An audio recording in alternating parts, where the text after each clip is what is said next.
Bismillahirrahmanirrahim.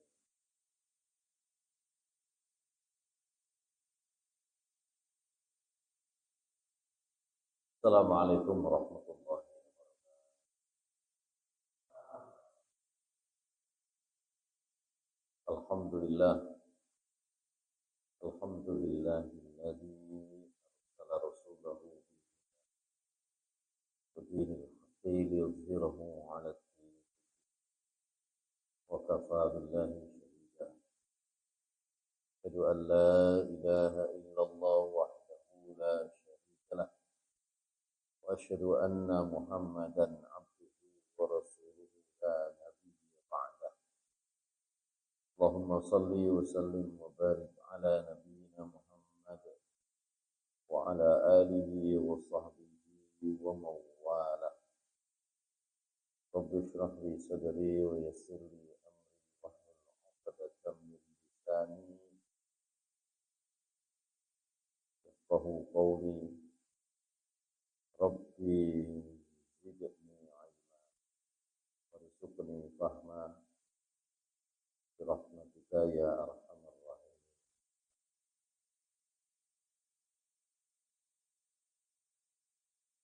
Jamaah salat maghrib yang rutin di Sholat Darussalam yang dimuliakan Allah Subhanahu wa taala. Kita di tanggal 9 untuk tanggal 10 Haram.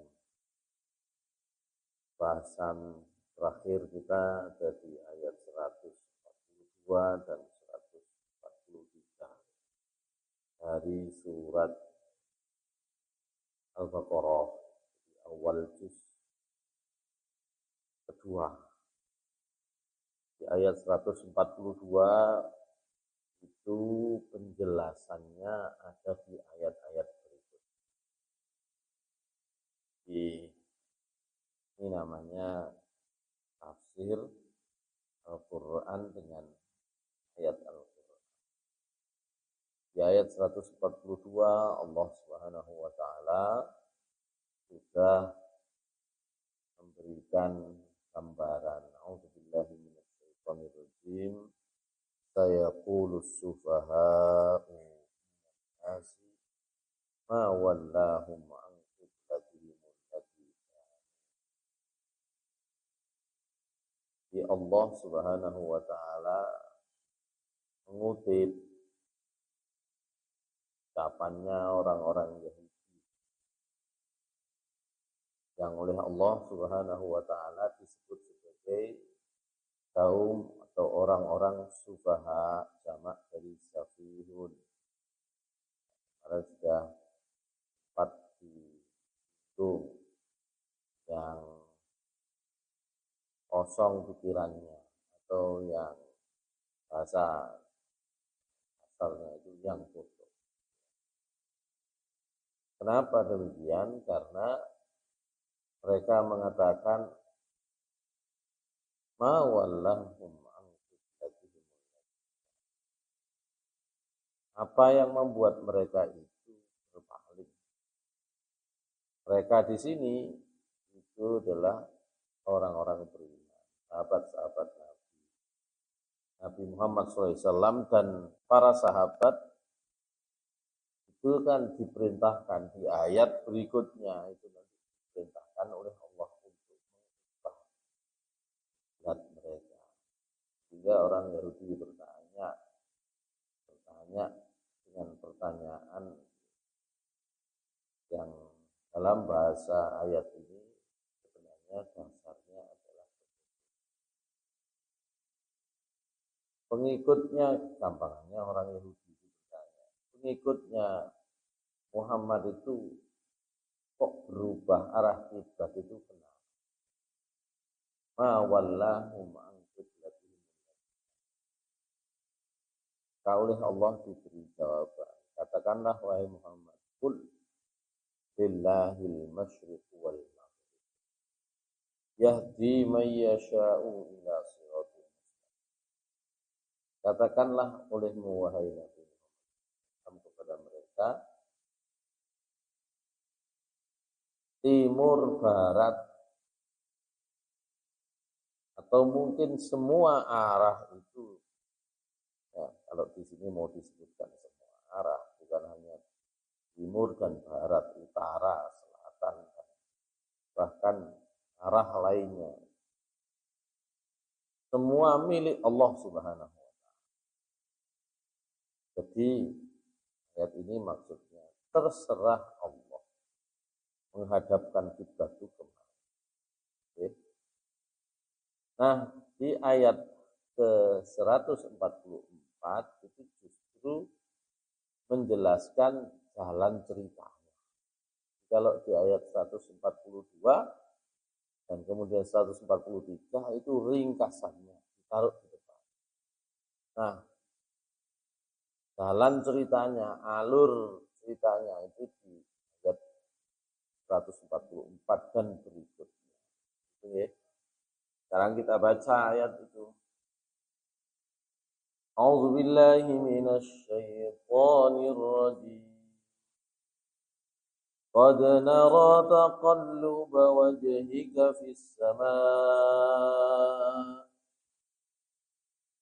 فلنولينك قبلة ترضاها فول وجهك شطر المسجد الحرام وحيث ما كنتم فولوا وجوهكم شطره وَإِنَّ الَّذِينَ أُوتُوا الْكِتَابَ لَيَعْلَمُونَ أَنَّهُ الْحَقُّ مِنْ رَبِّهِمْ وَاللَّهُ بِغَافِلٍ عَمَّا يَعْمَلُونَ وَلَئِنْ أَتَيْتَ الَّذِينَ أُوتُوا الْكِتَابَ بِكُلِّ آيَةٍ مَا تَبِعُوا قِبْلَتَكَ وما أنت بتابع قبلتهم وما بعضهم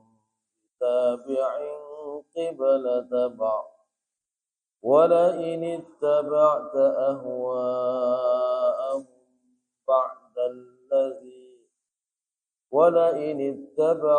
أهواءهم بعد ما جاءك من العلم إنك إذا لمن الظالمين. Pun sampai itu mohon ayat.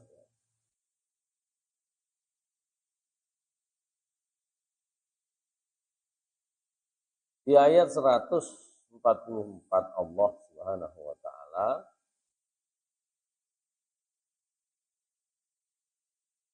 menceritakan jalan atau alur ceritanya, menyampaikan kepada kita alur ceritanya mengapa orang-orang ahlul kitab, khususnya orang Yahudi, itu mengolok-olok Nabi SAW dan para sahabat, mempertanyakan lah gambarannya gitu ya.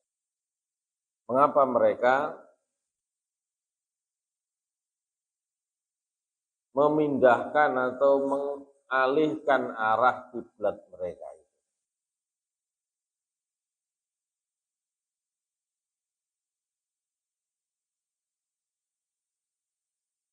Apa itu?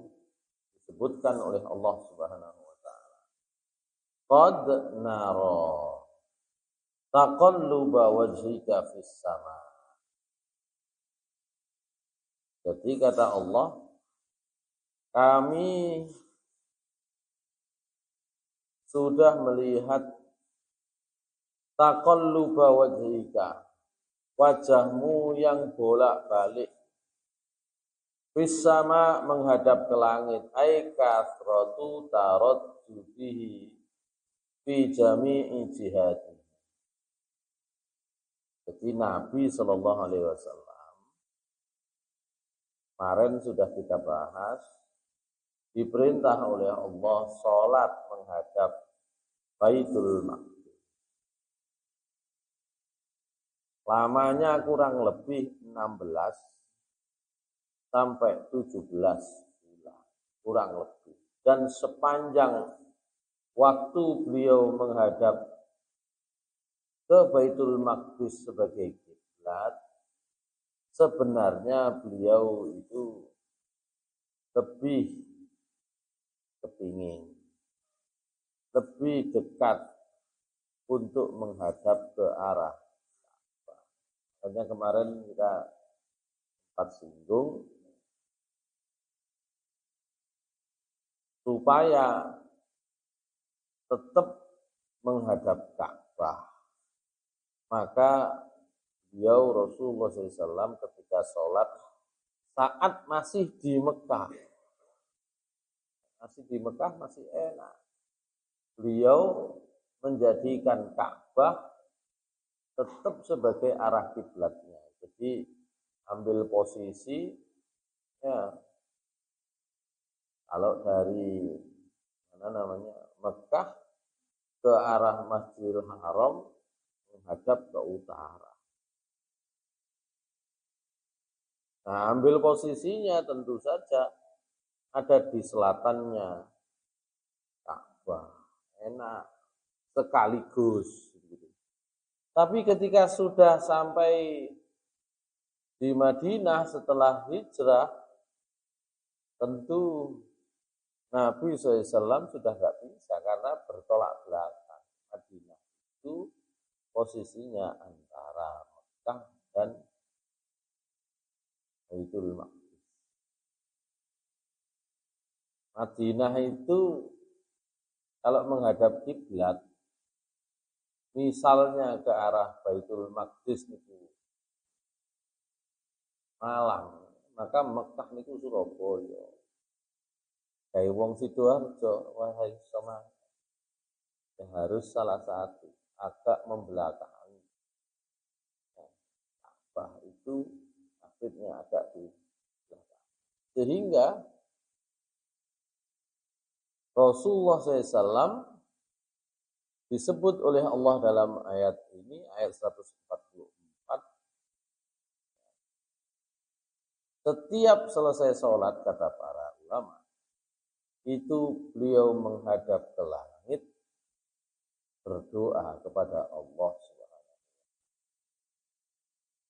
Berdoa untuk apa? Untuk turunnya wahyu. Barangkali dipercepatlah. Rasulullah SAW ingin menghadap kiblat itu ke arah Ka'bah.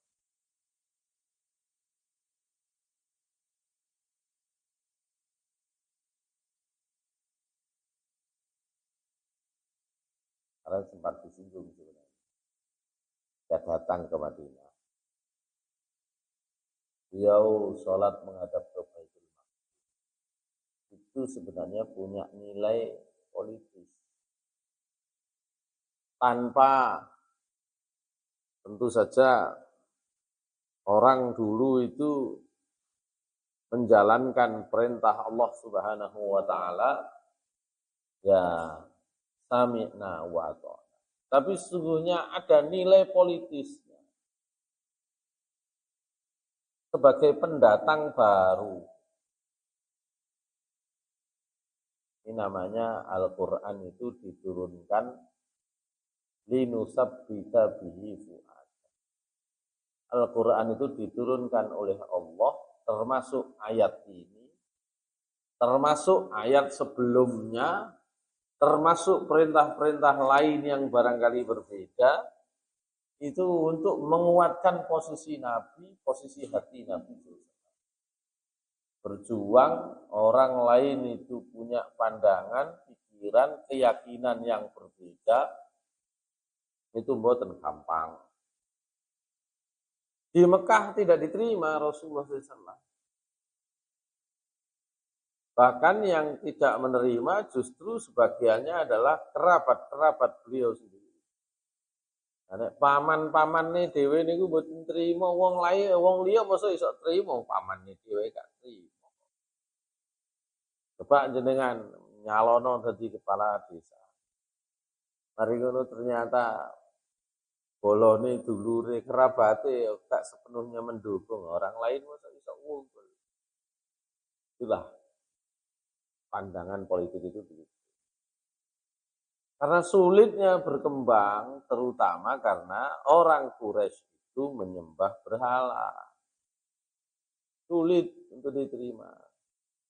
Nanti kita barangkali bisa ketahui, misalnya surat Ar-Rum itu kan diturunkan kan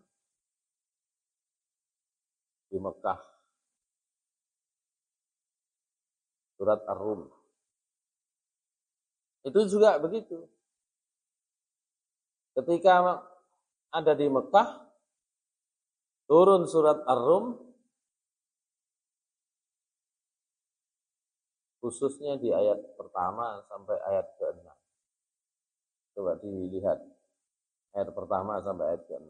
Saya ingin mengatakan bahwa posisi orang-orang beriman di Mekah itu khususnya pada masa awal sulit mendapatkan tempat. Bahkan duwe pandangan mawon, punya pandangan yang berbeda saja itu menjadi bahan olok-olokan.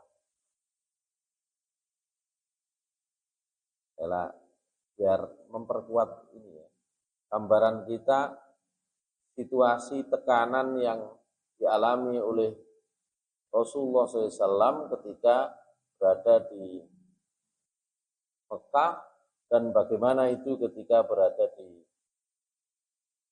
Madinah. Bismillahirrahmanirrahim. Alif Lam Ghulibatir Rum fi adnal ardi wa hum min ba'di ghalabihim sayaghlibun fi bid'i sinin lillahil amru min qablu wa min ba'd yawma'idzi yafrahul mu'minun binasrillah yansuru man yasha'u wa huwal azizur rahim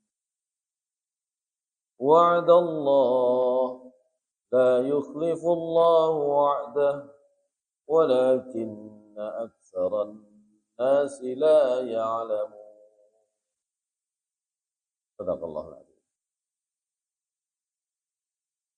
Ayat ini turun, 6 ayat ini turun ya, saat umat Islam, saat Nabi dan para sahabat masih di Mekah. Ketika Nabi dan para sahabat masih di Mekah, itu pun terjadi apa yang sekarang panjenengan saksikan juga, yaitu perang antara Iran sampai Amerika. Romawi niku representasi Barat, Eropa. Meskipun dulu karena kekuasaannya sama dengan sekarang. Kekuasaannya itu sampai di Timur Tengah. Dan kekuasaan sampai di Timur Tengah itu pusatnya waktu itu adalah Syam. Syam niku sakniki iki padha ae sing diperebutkan. Libanon, Yordan, ya Syria, kemudian Palestina. Sampai belum ngakoni Israel. Kan itu ya. Karena ada negara Israel, Palestina sejak dulu itu pusat kekuasaannya ada di situ. Kalau pusat kekuasaan Romawi, ya saat itu yang di timur ada di Syam, yang menjadi pusatnya adalah Konstantinopel, saat ini jenenge Istanbul. Niku kekuatan Eropa bahasa sekarang. Saking besarnya kekuasaannya juga punya apa istilahnya? Pusat kekuasaan kedua di timur.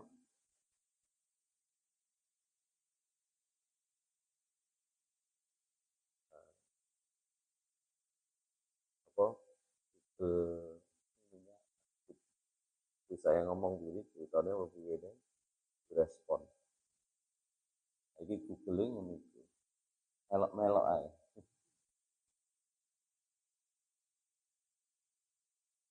Nah, lawannya adalah Persia. Persia itu tak niki nggih Iran. Persia ya kekuatan yang cukup besar. Ya. Wilayah kekuasaannya ke arah barat itu sampai Irak. Itu batas-batasan pun. Ketemu langsung. Nah, itu perangnya itu sejak tahun 80-an Masehi ini pun perang. Nabi SAW gesang berdakwah.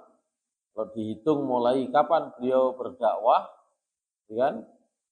Itu kan melalui tahunnya kan 513 Masehi.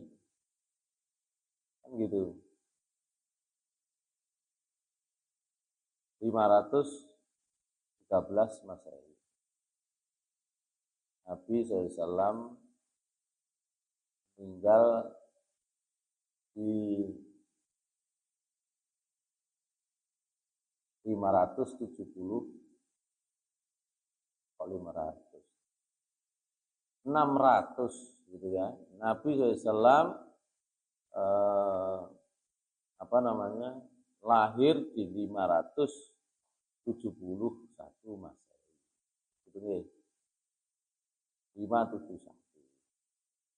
Nabi SAW wafat di 631. Nabi SAW diangkat menjadi Nabi 571 tambah 40. Ya, 612 ya.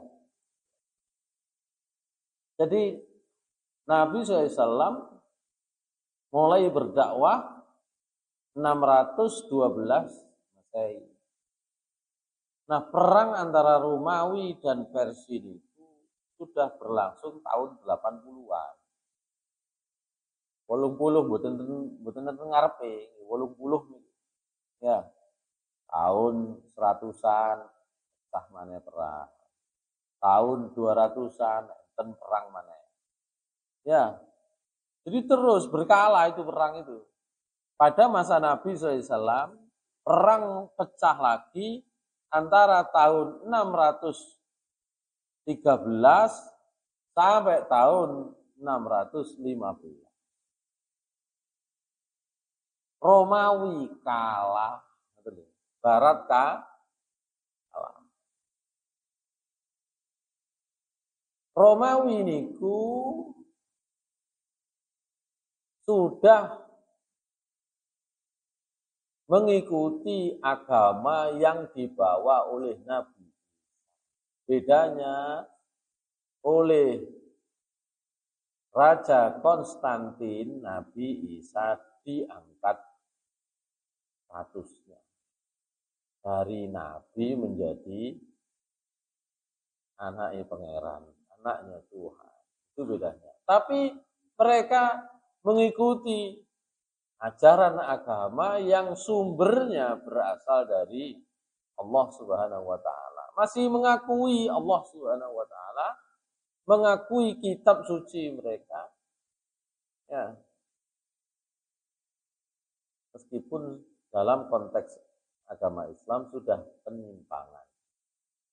Sementara orang Persia ini padha kali wong Quraisy. Pagan. Apa pagan ini?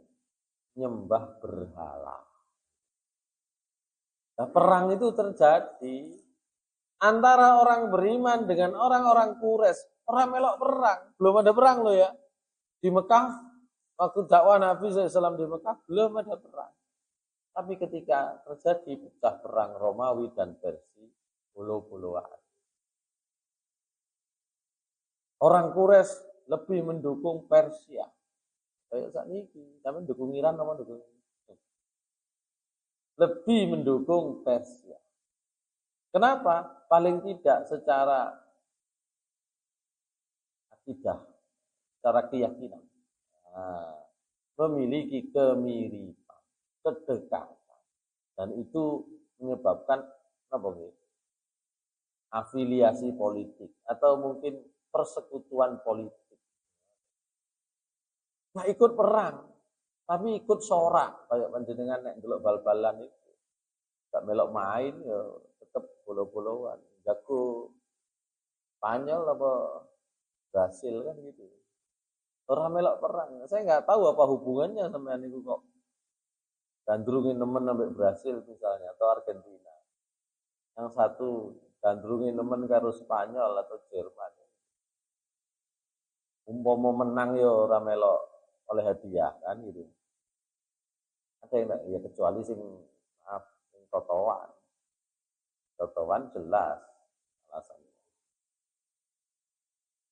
Nah, perang yang demikian itu oleh Allah Subhanahu wa taala disebutkan Alif Lam Mim ghulibatir Rum. Memang Romawi kalah. Kalahnya di mana? Fi adnal ardi, di negeri yang paling dekat. Negeri yang dekat itu bukan di pusatnya di mana tadi Turki itu. Kalahnya itu ya yang di Palestina ini, yang di Syam ini, pasukan yang ada di Syam ini yang kalah di adnal ardi. Tapi kata Allah belum terjadi. Wa innahum min ba'di ghalabihim sayaghlibun. Setelah kalah mereka akan menang. Wah. Di orang-orang iman, sahabat-sahabat Nabi SAW belum terlalu banyak. Itu diolok-olok, oh, digojlok atau setengah dibully lah. Itu jagomu kalah, gitu kan? Romawi kalah. Orang beriman lebih cenderung ke Romawi, paling tidak ya tidak mempertuhankan berhala-berhala. Nah, itu saja afiliasinya gara-gara itu. Tidak ada komunikasi. Belum ada komunikasi politik. Nah, Abu Bakar As-Siddiq dengar turun ayat ini, wah sewenang. Ya, karena senang. Akhirnya Abu Bakar As-Siddiq berani taruhan. Sakut wani taruhan. Mari ngono. Gantian Persia sing kalah. Gitu. Itu namanya dukung-mendukung secara politik. Tunggu 1 tahun. Karena di situ kan disebutkan. Kapan itu? Wa innahum min ba'di ghalabim sayaghlibun. Kapan itu? Fi bid'i sini dalam beberapa tahun menang. Ya. Kenapa? Lillahil amru. Ya. Karena milik Allah segala urusan itu. Min qablu wa min ba'du. Sing dhisik, sing ngarep, kabeh sing nyekel Gusti Allah pasti benar. Lagi Persia kalah oleh Romawi. Ya gitu. Tunggu 1 tahun, 2 tahun, 3 tahun. Betulnya kan perang. Belum ada perang lagi. 5 tahun. Dari tahun 2015, 5 tahun, 620, belum ada perang lagi. Abu Bakar diolok-olok lagi. Mana? Ya kamu kalah kan gitu ya. Gak ada namanya Romawi menang, gak ada. Maka kemudian Abu Bakar As-Siddiq menghadap kepada Rasulullah SAW. Wahai Rasulullah, gimana ini? Katanya Romawi menang, pun sebelumnya kalah. Kapan ini? Saya wis kadung wani totoan. Kan? Bertaruh. Ya, itu bertaruh untuk kehormatan, bukan totoan penggawaian itu. Dapat mana nek totoan penggawaian ini buat bertaruh untuk mempertaruhkan kehormatan. Kata Nabi SAW, wahai Abu Bakar, isinin itu berapa? Ya, saya sebutnya 5, beberapa itu mulai 3 sampai 9 gitu, beberapa tahun. Ya sudah, tunggu sebentar lagi. Tepat di tahun 622 perang lagi, Persia kalah. Sesuai persis dengan ayat ini. Nah, di situ disebutkan di surat Ar-Rum itu. Dan pada saat itulah orang-orang beriman akan bergembira. Senang satu bolone, bukan bolone, dukungannya. Secara politik itu punya harga diri. Dengan itu secara politik itu Nek tahu menang itu duwe harga diri. Masih menangnya belum langsung ikut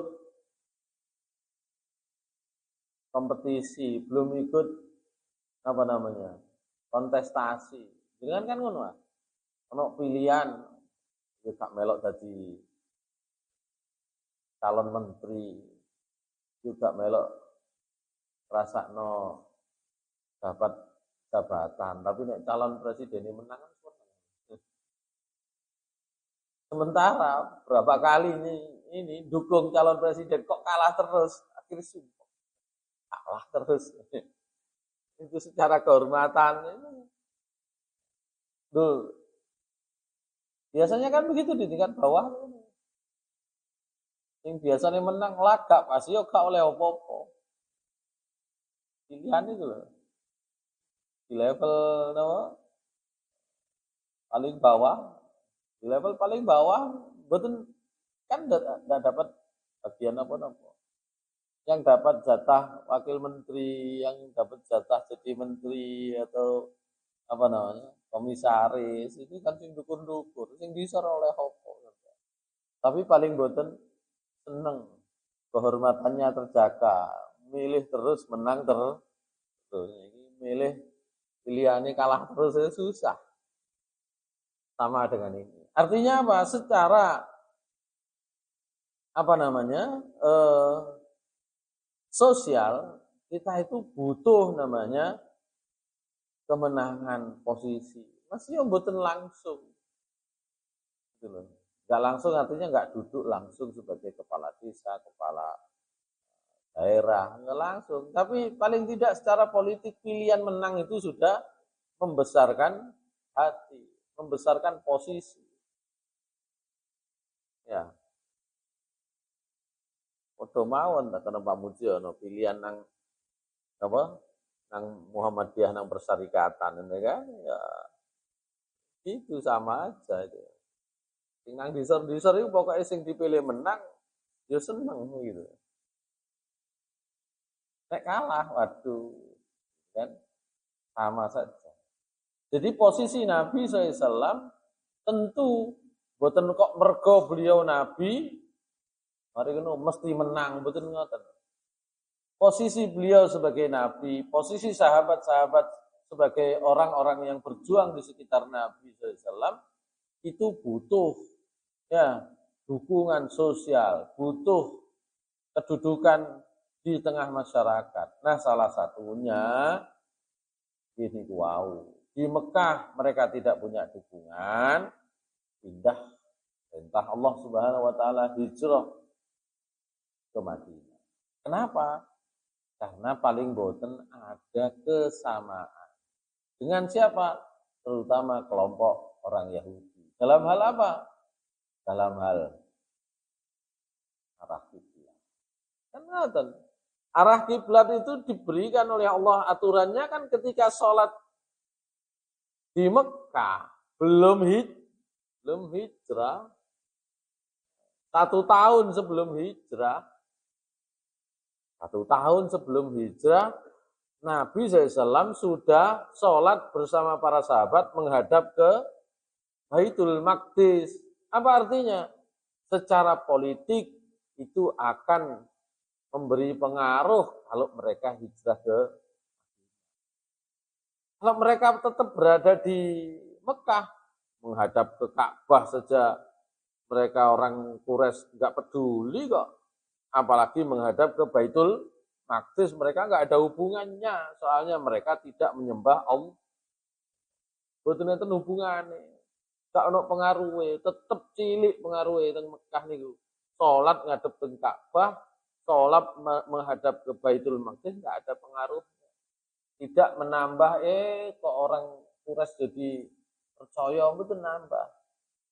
Tapi kalau sholat menghadap ke Baitul Maqdis waktu itu, orang Yahudi paling enggak merasa dihargai. Oh ya wes, pendatang anyar sholatnya gelem menghadap Baitul Maqdis, niru kita. Nah, itu orang Yahudi, seneng orang Yahudi. Makanya ketika Nabi SAW diperintahkan hijrah, awalnya tentu saja orang Yahudi tidak banyak memberi penolakan. Sementara penduduk asli namanya Aus dan Khazraj itu kelompok yang berseteru, tak pernah bersatu. Penduduk aslinya itu Aus dan Khazraj. Aus dan Khazraj itu juga orang Yahudi juga pecah, ada yang mendukung Aus, ada yang mendukung Khazraj. Nah mereka itu butuh juru damai. Nabi SAW dianggap figur yang bisa mendamaikan. Kenapa? Netral. Wong Mekah niki, wong Medina wis konflik kepentingannya sudah tinggi, nggak bisa dipercaya. Akhirnya siapa yang dipercaya? Orang Mekah. Punya pengaruh. Orangnya secara kepribadian ya bisa diterima, punya integritas, punya kapasitas, maka oleh penduduk Madinah diterima. Aus dan Khazraj. Oleh penduduk pendatang tapi kelompok pebisnis, namanya orang Bani Israel, orang Yahudi, diterima. Kenapa? Kelompok anyar teko Mekah, sholat yang menghadap ke Baitul Maqdis. Nah, gitu.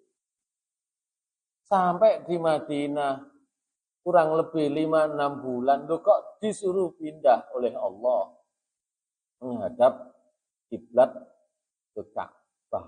Ini orang Yahudi mengatakan ma wallahum an qiblatihim allati kanu. Tuh kok mau pindah ke sana? Apa yang membuat pindah gitu kan? Orang Yahudi bicaranya gitu. Maka ayat 144 itu menceritakan kronologi. Rasulullah SAW kalau pilihan pribadi ya tetap seneng nang Mekah, wong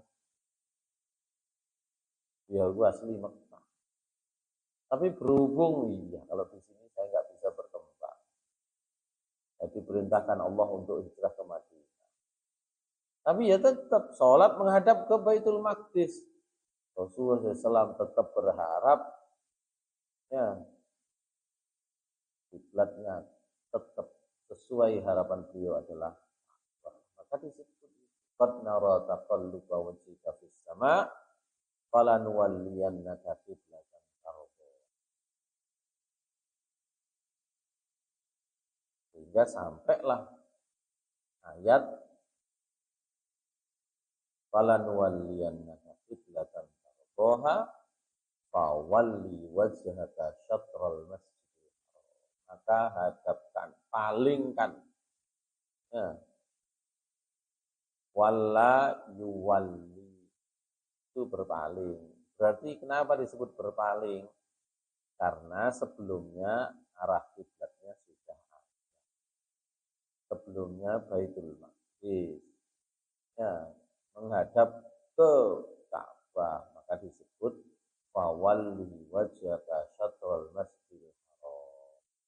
Wa haitsu ma kuntum, dan dimanapun kalian berada, fawallu wujuhakum syatrah, hadapkanlah wajahmu ke arah Ka'bah, Masjidil Haram.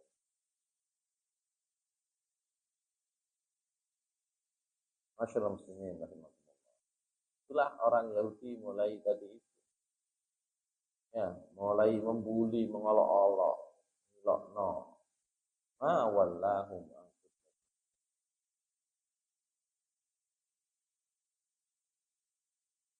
Dan di ujung ayat ini Allah menyatakan wa innal ladzina utul kitaba la ya'lamuna annahul haqqu mir rabbih. Sesungguhnya orang-orang yang utul kitab,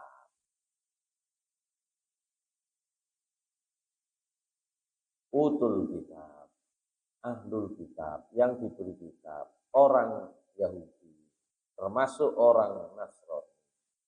La ya'lamuna, sungguh sebenarnya mereka itu tahu annahul haqqu mir rabbih, bahwasanya menghadap ke arah Masjidil Haram sebagai perintah Allah niku ngerti.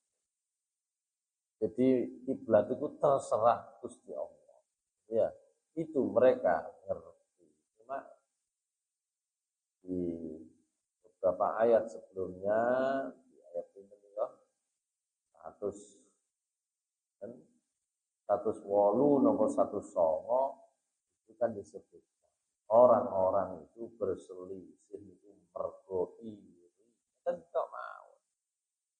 Isih niku iri.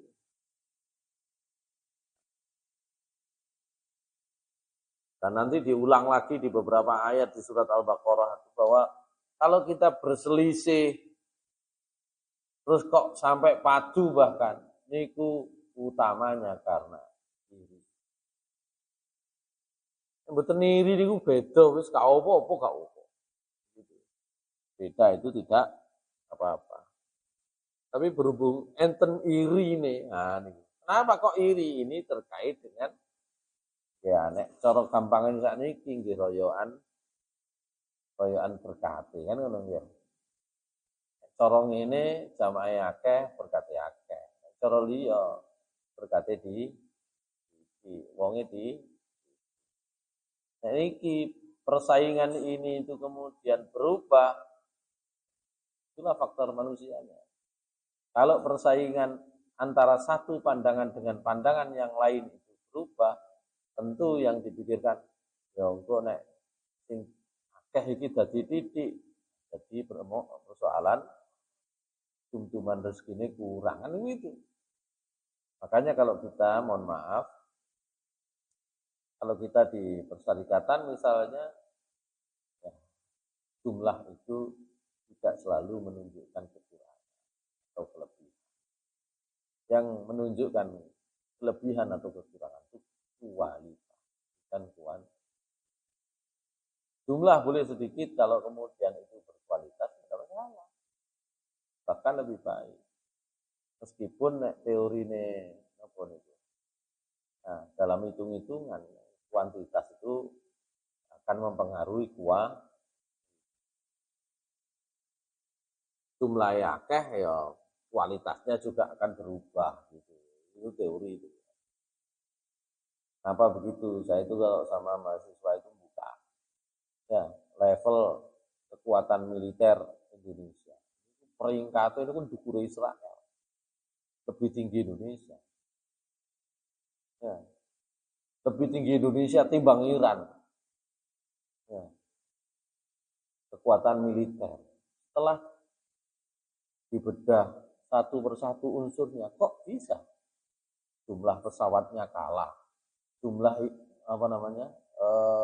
pesawat tempurnya kalah, jumlah helikopter serbunya kalah.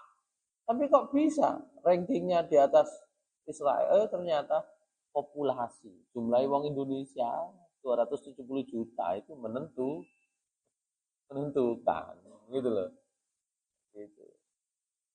Ini ya. Tetap kuantitas itu mempengaruhi kualitas. Tapi kita juga bisa belajar negara dengan populasi yang ya, sedikit, Singapura, Israel itu bisa menguasai. Akhirnya ya sebenarnya kita lebih fokus pada perubahan kualitas jadi lebih baik. Wa innal ladzina utul kitaba la ya'lamuna annahul haqqu mir rabbih. Wa mallahu bighafilin amma ya'malun. Maka ayat 144 ini sebenarnya nanti dalam penjelasannya beberapa hadis itu bicara tentang bagaimana Nabi SAW sholat di Masjid Qiblatain itu akhirnya muter. Kan gitu ya, bergeser. Ya. Dari yang awalnya menghadap ke arah Baitul Maqdis, ketika turun ayat ini, mereka menghadap para sahabat Nabi SAW dan para sahabat itu menghadap ke arah Ka'bah. Saya baca salah satunya ya, ayat ini ya. Wa kana tahwilul qiblati fi Rajab ba'da zawali syams. Perubahan arah kiblat itu terjadi di bulan Rajab setelah zawalis syamsi, setelah tergelincirnya matahari, zuhur. Qabla qitali badrin bisyahraini, sebelum perang Badar, berarti tahun kedua. Sebelum perang Badar. Jadi 2 bulan sebelum perang Badar. Maka para ulama menyatakan nuzilat hadhil ayat ini turun wa Rasulullah SAW fi masjid Bani Salamah. Beliau SAW salat ya di Masjid Bani Salamah, dan qad shalla bi ashabihi raka'ataini min salati zuhri. Beliau dan para sahabat salat zuhur 2 rakaat. Fatahawwala fi sholati, setelah itu pindah arah kiblatnya dalam salat tersebut. Wastaqbalal mizab wa haular rijal makana wa hawwalar rijal makanan nisa. Wan nisa makanar rijal. Akhirnya berubah posisi jamaah laki-laki menempati posisi jamaah perempuan, posisi jamaah perempuan menempati posisi jamaah laki-laki. Maka Masjid Bani Salamah itu summiya Masjid Al-Qiblatain. Karena sebagai Masjid Qiblatain. Masjid Bani Salamah artinya diingat sebagai Masjid Qiblatain. Kalau dengan sempat ziarah ke Madinah, mungkin salah satunya ke Masjid Qiblatain. Putar jamaah laki-laki di depan, jamaah perempuan di belakang. Karena ini sudah muternya hampir 180 derajat, ya maka kemudian pindah. Ya. Wakila, ada juga yang berpendapat kana tahwilu kharijas sholati bainas sholatain. Perubahannya itu ada yang berpendapat perubahan arah kiblat itu di luar sholat, antara 2 sholat. Ya, ini pendapat. Tapi yang lebih umum itu pendapat yang pertama tadi, bahwa Nabi SAW ya sholat di Masjid Qiblatain sekarang, pindah posisi. Sementara di masjid yang lain beda lagi. Saya sebut sebuah riwayat dari Abdullah bin Umar menceritakan, bainan nasu bi Quba fi sholatis subhi idza ja'ahum atin wa qala lahum inna Rasulullah sallallahu alaihi wasallam qad unzila alaihi lailah Qur'anun wa qad umira ayyastaqbilal Ka'bah fastaqbiluha wa kanat ujuhum ila syami fastadaru ilal Ka'bah. Sementara sama-sama masjid di Madinah, namanya Masjid Quba. Orang di Masjid Quba sholat subuh menghadap ke Baitul Maqdis, ada yang datang. Rasulullah SAW kabarnya tadi malam, berarti kan ada selisih waktu kabar itu antara yang membersamai Nabi SAW secara langsung, pindahnya dalam sholat, dengan yang ada di masjid yang lain. Ya, kita juga waktu, bukan bareng, bukan WA, tidak ada telepon, gitu kan? Tahunya subuh, maka kemudian wa kanat ujuhum ila syam. Waktu itu arah mereka, itu wajah mereka arahnya ke Syam, fastadaru ilal Ka'bah. Berubah ke Ka'bah. Maka ketika kiblat ini berubah, orang Yahudi mengatakan, ya Muhammad, illa syai'un tabtati'uhu min tilqa'i nafsika, fataratan tusalli ila baitil maqdis wa taratan ilal Ka'bah, walau sabata ala qiblatina la kunna narju an takuna sahibana alladhi nantaziru. Fa anzalallah fa innal ladzina utul kitaba la ya'lamuna annahu yakni Muhammad,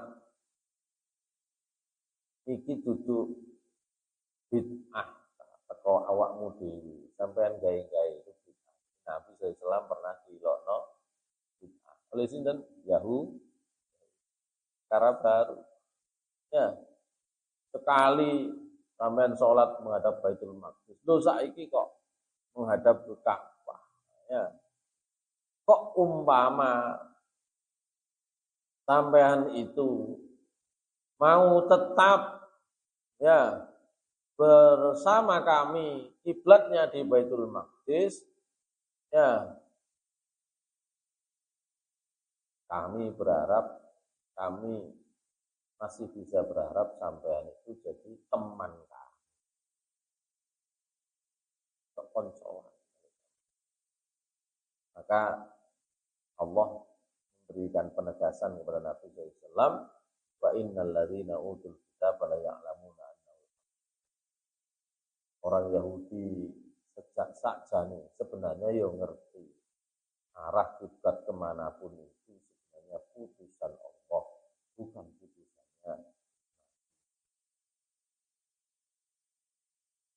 dan wa mallahu bighafilin amma ya'malun Allah sama sekali tidak akan lalai, tidak akan lupa dan apa yang dilakukan oleh orang-orang.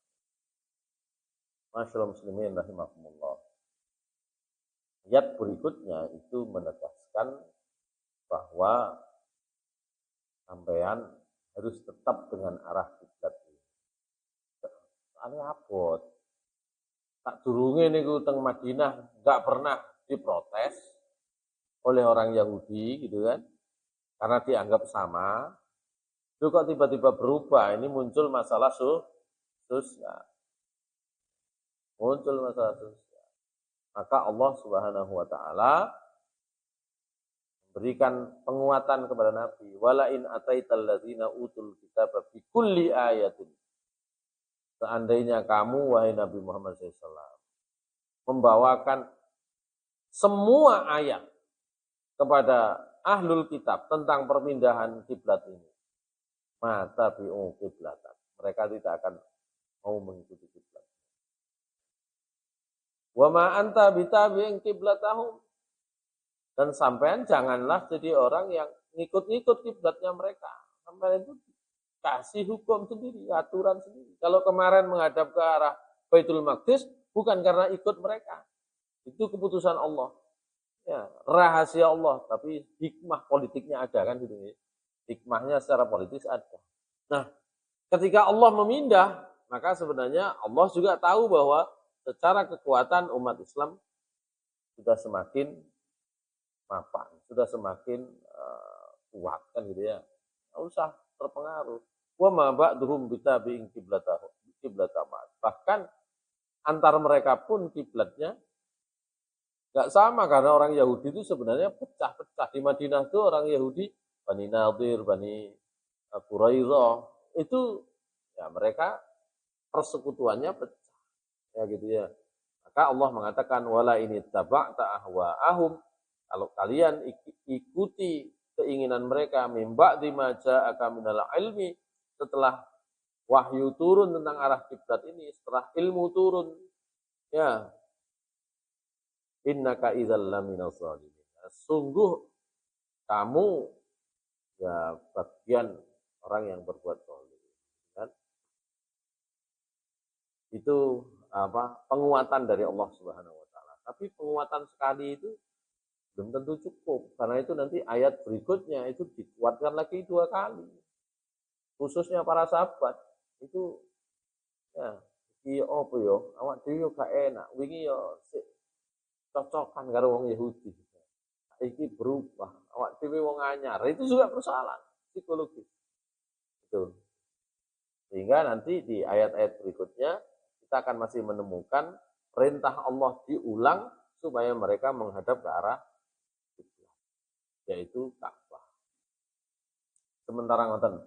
Jadi perintah-perintah Allah hikmahnya dari apa yang kita pelajari itu sesungguhnya sudah atas pengetahuan Allah kekuatan kita itu seperti apa. Sehingga termasuk perubahan kiblat itu sesungguhnya sudah diukur oleh Allah Subhanahu wa taala kapan itu dilakukan.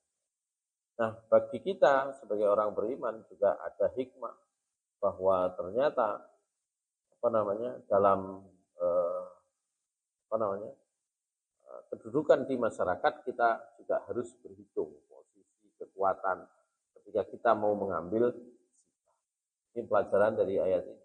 Karena dukungan politik dari lingkungan sekitar itu menjadi penting. Kecuali ketika sudah kuat, kita bisa lebih mandiri. Kalau belum kuat, ya, ada tahapannya, kan gitu ya.